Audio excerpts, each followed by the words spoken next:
अस्सलामुअलैकुम दोस्तों।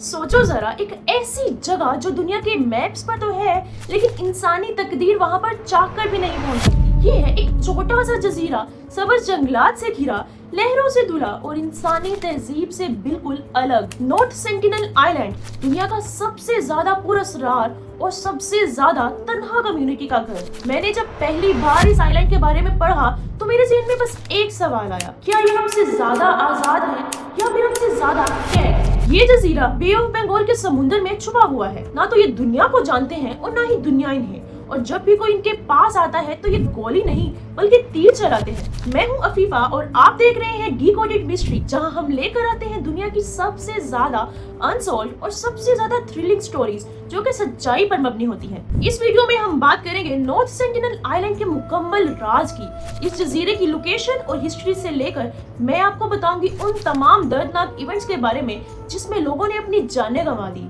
2018 के जॉन एलियन चाओ के सच्चे वाक़े से लेकर 2025 के उस यूट्यूबर स्टंट का वाक़या जो दुनिया भर में वायरल हो गया, और साथ ही साथ हम उठाएंगे एक वो एथिकल सवाल जो आपको सोचने पर मजबूर कर देगा। सबसे पहले नॉर्थ सेंटिनल आइलैंड की ज्योग्राफी को समझते हैं। ये छोटा सा जजीरा बे ऑफ बंगाल में अंडमान आइलैंड के पास है।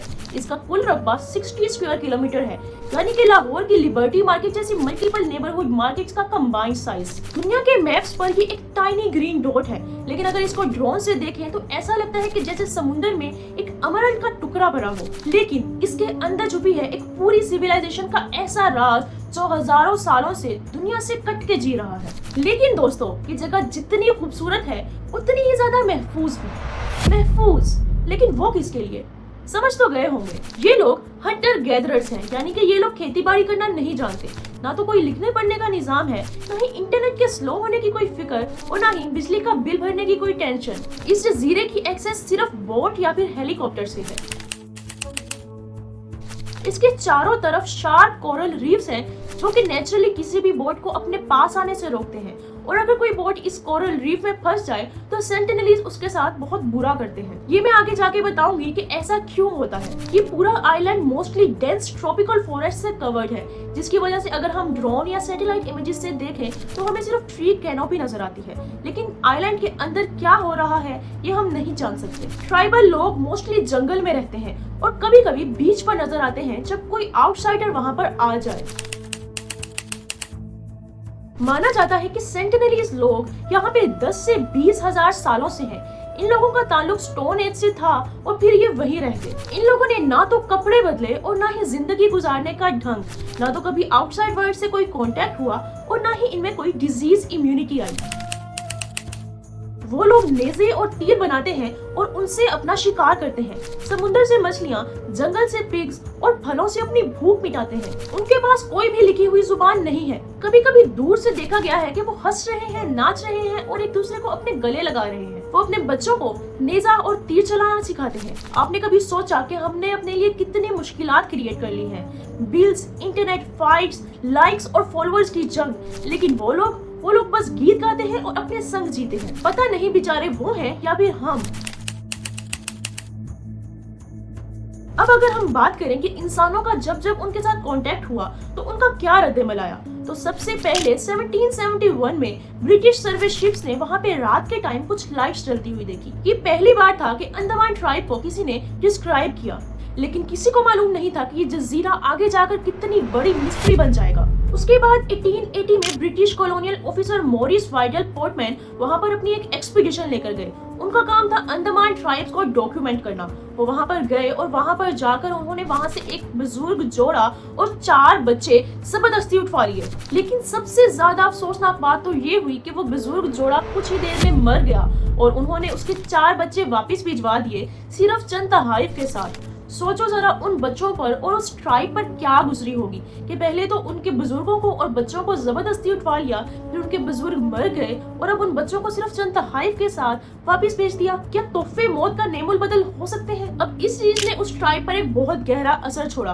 और उनकी हॉस्टिलिटी की वजह भी यही एक बुनियादी वाकया माना जाता है कि वो इंसानों को अपने करीब नहीं आने देते। अब अगर उस बुजुर्ग जोड़े के मरने की बात करें तो बहुत ज्यादा चांसेस है कि ये ट्राइब हजारों सालों से इंसानी दुनिया से कट कर जी रहा है। जो चीजें हमारे लिए बिल्कुल नॉर्मल हैं, जो वायरसेस, जो बैक्टीरियाज जिनसे हम बहुत ज्यादा इम्यून हैं, वो उनके लिए बहुत डेडली साबित हो सकते हैं। सिर्फ हमारे नज़ला जुकाम के बैक्टीरिया ही उनको मारने के लिए काफी है। उस दिन से लेकर आज तक सेंटिनलीज लोगों का आम दुनिया के लिए सिर्फ एक ही जवाब रहा है, और वो है एक बहुत ही तेज और जहरीला तीर। उस वाक़े के बाद 1967 में इंडिया ने एक नया तरीका अपनाया। ना तो कोई फोर्स, ना ही किडनैपिंग, सिर्फ गिफ्ट्स और पेशेंस से उनको डील किया जाएगा। Indian anthropologist TN. पंडित ने गवर्नमेंट स्पॉन्सर्ड कॉन्टैक्ट प्रोग्राम बनाया, जिसके तहत एक टीम कुछ महीने बाद आती और उस बीच के किनारे कुछ गिफ्ट छोड़ जाती। उन गिफ्ट्स में होते कुछ पिग्स, कुछ मिरर्स, कुछ प्लास्टिक बकेट्स, नारियल और साथ में कभी कभी कुछ कपड़े। लेकिन हर बार उनका एक ही जवाब होता, वो बहुत ही एरोगेंटली बिहेव करते। कुछ लोग तो जंगल में छुपकर देखते रहते और कुछ सामने आकर उनको वार्न करते और तीर चलाने की कोशिश करते। इस प्रोसेस ने तकरीबन 20 साल लिए, लेकिन उनकी हॉस्टिलिटी कम नहीं हुई। फिर 4 जनवरी 1991 को एक ऐसा दिन आया जब वो लोग समुद्र के पानी में आए और उन्होंने कुछ गिफ्ट्स एक्सेप्ट किए और किसी को भी अटैक नहीं किया। कुछ अर्सा तक ये चलता रहा, लेकिन फिर अचानक से दोबारा से वही हॉस्टिलिटी वापस आ गई, वही तीर बरसाना और वही एरोगेंटली बिहेव करना। 1997 में पंडित का लास्ट कॉन्टैक्ट मिशन हुआ, लेकिन वो फिर भी सक्सेसफुल ना हो पाए। तो फिर इंडिया ने एक बड़ा फैसला लिया, hands of eyes on policy, यानी कि अब हम उनके पास नहीं जाएंगे बल्कि सैटेलाइट या ड्रोन से उन पर नजर रखेंगे कि क्या वो सेफ हैं या नहीं। अब इसी पॉलिसी के तहत किसी भी जर्नलिस्ट, साइंटिस्ट या किसी भी टूरिस्ट को वहां पर जाने की इजाजत नहीं है। इंडिया ने 5 नॉटिकल माइल्स का एक्सक्लूजन जोन बनाया है और नेवी उस एरिया को हर वक्त पेट्रोल कर रही होती है। कोई भी वहां पर जाएगा तो या तो उसको जेल होगी और या तो फाइन। इस पॉलिसी का मकसद सिंपल था कि उनको उनकी जिंदगी अपनी मर्जी से जीने दी जाए, ना तो कोई डिजीज फैलाई जाए और ना ही उनकी कोई कल्चरल इन्वेजन की जाए। इसी तरह एक और वाकया पेश आया 1974 में, जब एक डॉक्यूमेंट्री क्रू एक फिल्म बनाने के लिए उस आइलैंड के अंदर गया।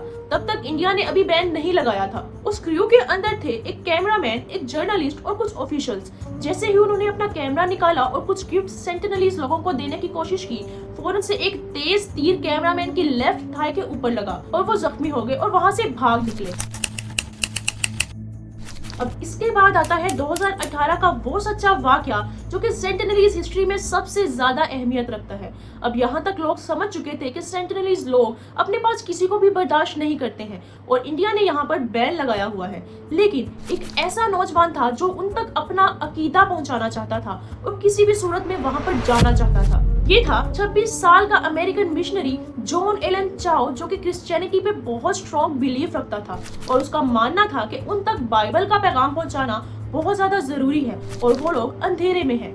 चुनाचे वो इंडिया आया और उसने अपना एक प्लान बनाया। ना तो किसी ऑफिशियल से परमिशन ली और ना ही बैन की परवाह की। उसने एक मछुआरे को कुछ पैसे दिए और कहा कि मुझे उस जगह तक पहुंचा दो। चुनाचे वो फिशरमैन जॉन एलन चाओ को सेंटिनलीज आइलैंड तक ले गया। अब जॉन ने अपनी बाइबल की किताब, कुछ गिफ्ट उन लोगों को दिए, लेकिन चूंकि वो उनकी जुबान नहीं समझता था तो उसको कुछ समझ नहीं आया कि वो लोग क्या कह रहे हैं। ना ही उन लोगों को समझ आया कि ये बाइबल का पैगाम दे रहा है। वो लोग बहुत गुस्से में थे, जिसकी वजह से जॉन को तुरंत वहां से भागना पड़ा। अब दूसरे दिन वो फिर से गया और इस दफा बाइबल का पैगाम फिर से देने लगा, लेकिन एक तीर आया जो कि उसकी किताब में लग गया। अब दूसरे दिन भी वो दोबारा भाग निकला और उसने अपनी डायरी में लिखा कि अगर मैं ये काम करते हुए मर भी गया फिर भी मुझे खुशी है कि मैंने अपना फर्ज पूरा किया। लेकिन बहुत ही अफसोसनाक वाकया पेश आया कि तीसरे दिन वो मर गया और उसकी बॉडी को उस फिशरमैन ने देखा कि सेंटिनलीज लोग उसको खींचते हुए ले जा रहे हैं और उसकी बॉडी कभी भी रिकवर ना हो पाई। ये वाकया था एक ऐसे इंसान का जो सिर्फ अपना पैगाम देना चाहता था और दूसरी तरफ एक ऐसी कम्युनिटी का जो सिर्फ खामोशी में जीना चाहती थी। अब इस वाकये ने पूरी दुनिया में एक एथिकल डिबेट शुरू कर दी। क्या किसी तक अपना पैगाम लेके जाना आपका हक है या खामोशी से जिंदगी गुजारना उनका हक है?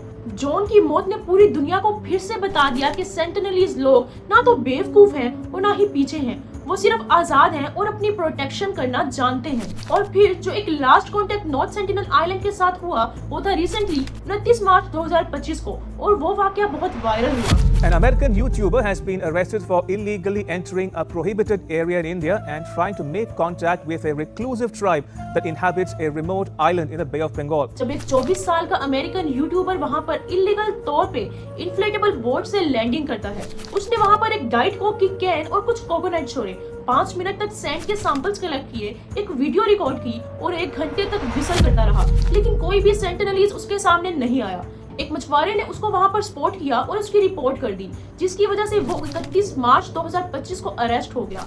उस पर 5 से 8 साल की कैद और कुछ जुर्माना लागू हुआ। सर्वाइवल इंटरनेशनल ने इसको डीपली डिस्टर्बिंग और रेकलेस कहा है, क्योंकि इस तरह के कॉन्टेक्ट उस ट्राइब के लिए बहुत ज्यादा खतरनाक साबित हो सकते हैं, क्योंकि उनमें कोई भी डिजीज आ सकती है। मुझे लगता है कि आइसोलेशन ही उनके लिए सबसे ज्यादा जरूरी है। अगर वो हमारे साथ कॉन्टेक्ट कर भी लें तो भी उनमें इतनी डिजीजेस आ सकती हैं कि शायद ये आखिरी स्टोन एज ट्राइब भी जिंदा ना बचे। हम इतनी ज्यादा साइकोलॉजिकल प्रॉब्लम्स में घिरे हुए हैं, हम स्ट्रेस ईटिंग करते हैं और वो फ्रेश कोकोनट तोड़कर खाते हैं।